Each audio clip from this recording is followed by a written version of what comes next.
Okay, this is section 6.5, multiplication of radicals.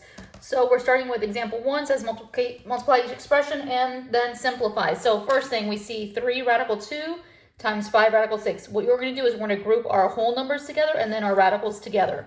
So we're going to write 3 times our 5, and inside one radical, you're going to do 2 times 6. So we have 15 radical 12. Now, remember, you're going to simplify completely. 12 is a product of two numbers where one is prime and one is perfect. So you're going to rewrite 12 as square root of 4 times the square root of 3. Square root of 4 comes out as a 2, and then the radical 3 is still there. And then 15 times 2, there's your 30 radical 3. When we look at example part B, same thing. It says 2x radical y, negative 7 radical xy. So we're going to group our whole pieces, which is the 2x times our negative 7. And then in one radical, we have an x and then 2 y's total. So we have negative 14x. And then I'm going to break the radicals up. The variables are going to be plain x and plain y squared. Remember, there's an imaginary 2 for an index. There's only one x. 2 cannot divide into 1, so you stay radical x. When we divide 2 by 2, we have a y come out. You still have that negative 14x. So now make sure your whole pieces go together. So you rewrite it as negative 14xy square root of x. On C, it says 15c cube root cd times 1/3 cube root cd squared. So again, same thing. We're going to group our whole pieces. And then in one radical, we have, which is a cube root, we have 2 c's in total and then 3 d's. So it's saying 15c times 1/3 of it, so that gives you 5c. Then break up your variables into individual radicals. Now remember, you're dividing, but that index value is 3, so 3 cannot go into 2, so we are still cube root of c squared. 3 divided by 3 means a d came out. You still have that 5c sliding down. Now reorder so you have your whole pieces together. So 5cd cube root c squared. In example 2, they want us to multiply 3 radical 11 times the binomial 2 plus radical 11. So you're going to use distributive property. I would suggest the box method. If radicals and distributing is not your forte, so you're going to write 3 radical 11. We have a 2 and then positive radical 11. So your whole numbers are being multiplied together. So you're basically saying 2 times 3 with 11. And then we're saying 3 times 11 squared. So what happens is we get 6 radical 11 plus 3 times, well, 11 squared is the square root of 121. So we end up with 6 square roots of 11 plus 3 times the square root of 121 is 11. So we have 6 radical 11 plus 33. Or you can write it as 33 plus 6 radical 11. There's 2 different methods. We can write it the first method with the radical at the beginning, or the second method with the radical at the end. Example 3, we have square root of 5 plus 3 radical 2 times 2 radical 5 minus radical 2. In something like this instance, distributive property or FOIL method might be a little conducive and too long. So to make your math easier, I would go in the box. So we have radical 5, 3, radical 2. Remember, they are joint multiplication, so it cannot be separated yet. We have 2 radical 5, negative radical 2. Make sure you keep your signs if they are negative with it. So now think of this as being a value of 1 in front of it. So it's 1 times the 2. And then 5 times 5 is your 25 in the radical. This is a negative 1, so it's 1 times negative 1, which is negative 1. And then you have 5 times 2, there's your 10. It's 3 times 2. And then we have 2 times 5, which is 10 in the radical. Then we have 3 times my negative 1, there's my negative 3. 2 times 2, there's your 4. So we're going to bring everything out. So 1 times 2, there's your 2 radical 25 minus 1 radical 10 plus 3 times 2 is 6 radical 10 minus 3 radical 4. Make sure you break out your radical 25 and radical 4. So we get 2 times 5 minus, I'm going to combine these things. So it's negative 1 and a positive 6 makes me at positive 5 radical 10 because they have like terms. And then it's negative 3 times square root of 4, which is 2. So we have 2 times 5, there's 10, plus 5 radical 10, minus 3 times 2 is 6. So you can result in 10 plus a negative 4, and 10 plus a negative 6, there's my positive 4, plus 5 radical 10. There is one way written, or you can write it 5 radical 10 plus 4, just depending on who writes the test questions. On part B, it says negative 10 a radical b plus 7b times a radical b plus 2b. So I would use a box for this. So we have negative 10 a radical b, positive 7b, a radical b, positive 2b. So again, remember there's an imaginary 1 in front if there's no coefficient given. So it's negative 10 times 1, that's negative 10. You have an a with another one, that's a squared. B inside, you have b squared. Negative 10 times the 2, that's negative 20. A with a b inside. 7 times the 1, that is 7. AB with a b inside. 7 times the 2, that's my positive 14. B and b is b squared. So right now we have negative 10a squared, square root b squared, minus 20ab radical b, plus 7ab radical b, plus 14b squared. Remember that you're taking the square root of something, so it's an imaginary index of 2. So 2 divided by 2 means AB came out, negative 10A squared slides down. Then you're going to combine like terms because both of these have AB radical B attachments. So I'm short $20, but found 7, I'm short 13 AB radical B. And then you still have that plain 14B squared at the end. So I would enter my answer as is. In example 4, it says 2 radical x plus radical y times 6 minus radical x plus 8 radical y. So we have a binomial, 2 terms, times a trinomial, 3 terms. So we'll go with the box. So I have 2 radical x, positive radical y.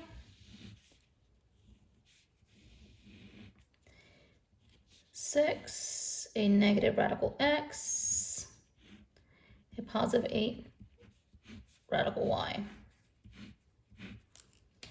So whole numbers, 2 times 6, there's your 12, x slides over.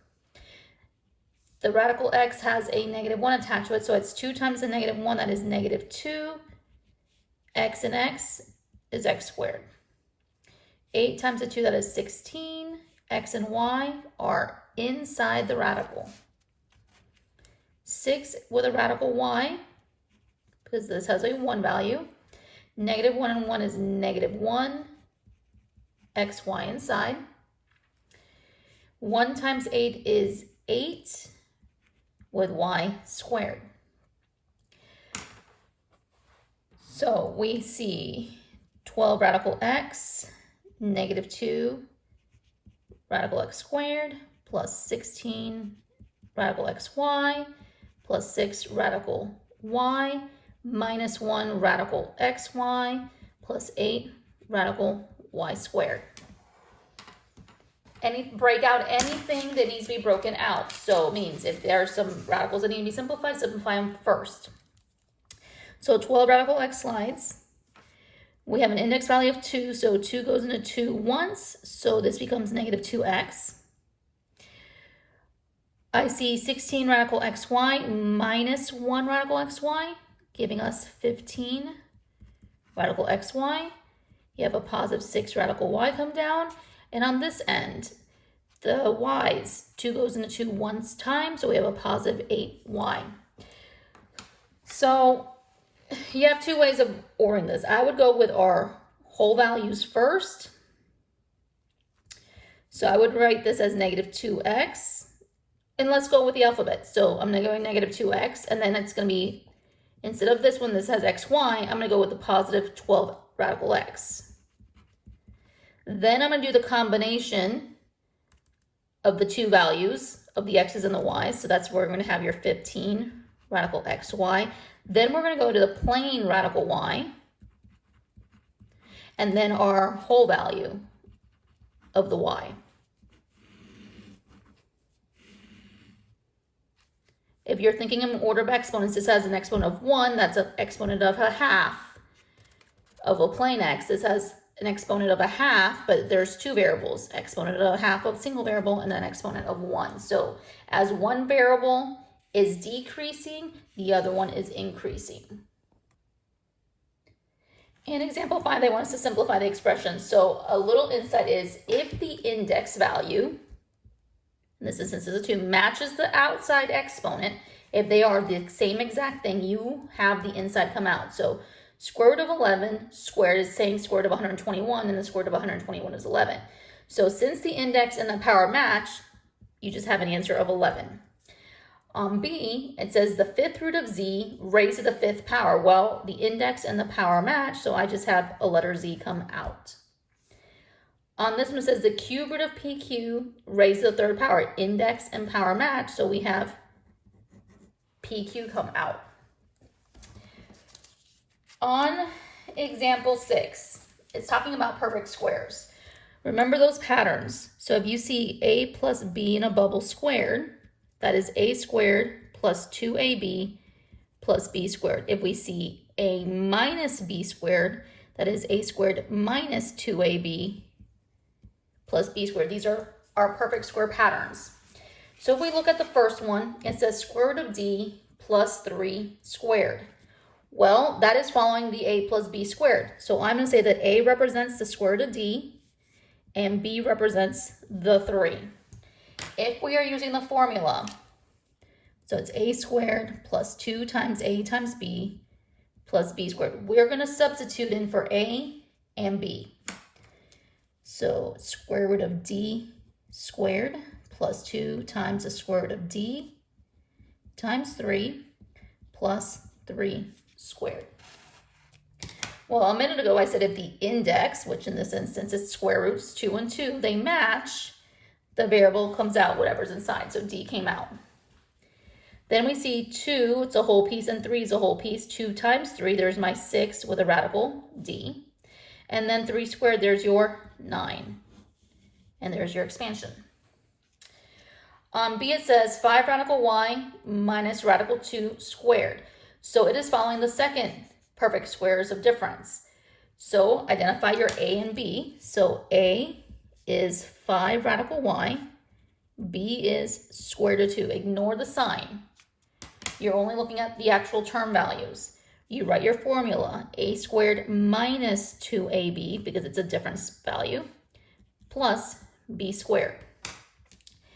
Now, when you substitute in, because there are two pieces, you're going to put each one in their individual bubble raised to that power. So you're going to write it as 5 squared, then the radical y squared, minus 2 times 5 radical y times radical 2 plus radical 2 squared.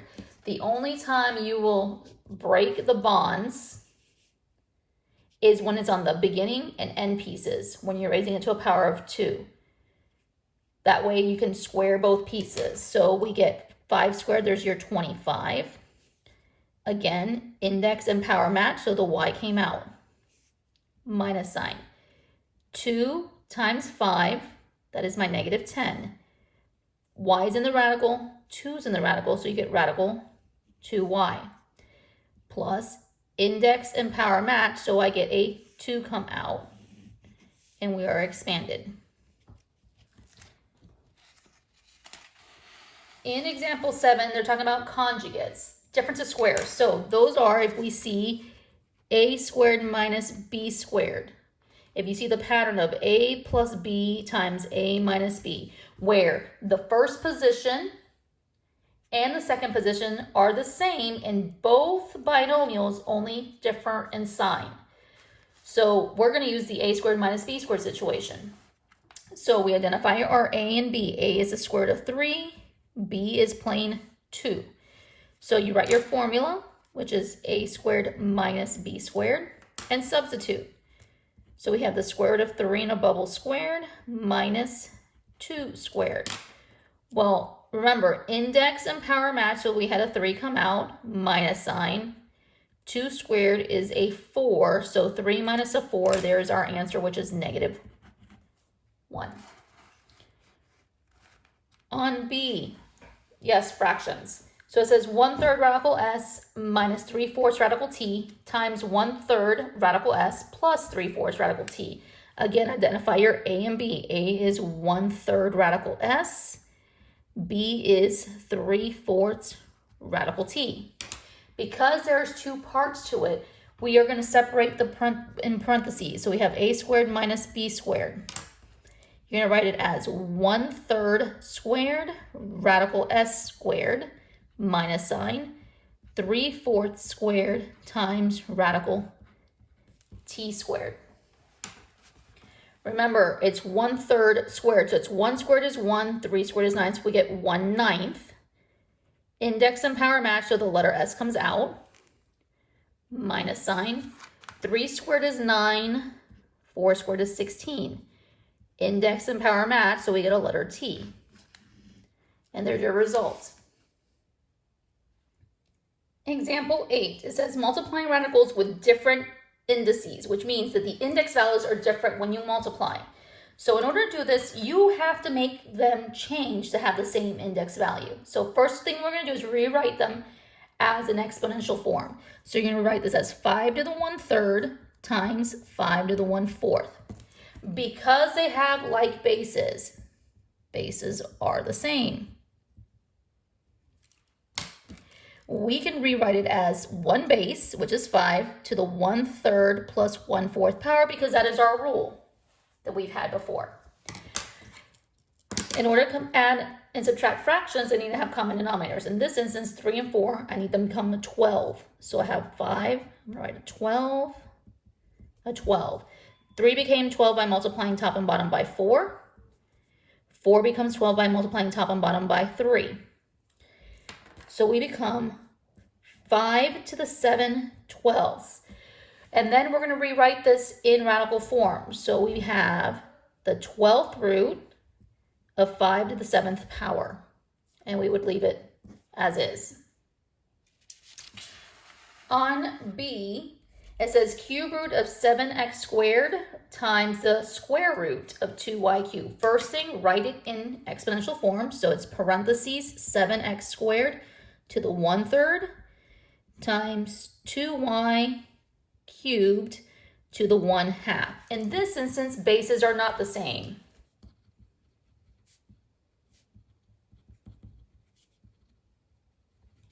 So for this instance, we need to get our exponents to have the same denominators.